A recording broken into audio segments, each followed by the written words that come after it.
Good afternoon, thank you. It's a privilege for me to be here today and to address you. Today we pay tribute on this 25th anniversary of Falun Dafa's introduction to the public. I am also here to add my voice to the many here who are calling upon the Chinese government to end its despicable practice of violent religious persecution. Falun Gong shares many similar values with my own Christian faith: truthfulness, benevolence, forbearance, and living in peace with one another. These are not only the hallmarks of our two belief systems, but also the bedrock values of Canadian society.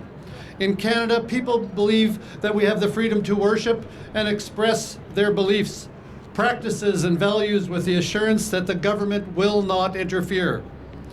That is a constitutional promise to a diverse nation, and we are blessed to live in Canada.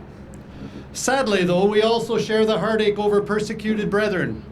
Christians have long been persecuted in China, and since Xi Jinping came to power, these persecutions have intensified to levels we have not seen in 4 decades.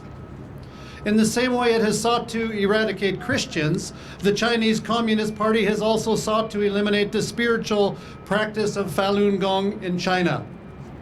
The Chinese government routinely uses extra-legal coercive measures, including propaganda, a program of enforced ideological conversion and re-education, arbitrary arrests, forced labor, and physical torture. And since 2006, we've been hearing of something so evil, it's difficult to imagine: the systematic execution and harvesting of organs from Chinese Falun Gong practitioners. It is estimated that tens of thousands of Falun Gong prisoners have had their organs harvested, prisoners of conscience, and they've been killed to supply a lucrative trade in human organs and cadavers. These measures against Falun Gong members and other religious minorities violate China's own constitution, which guarantees freedom of religion. They breach China's pledges to adhere to the Universal Declaration of Human Rights and the International Convent on Civil and Political Rights, and the UN Convention on the Rights of the Child. This is deeply troubling. But here's the good news.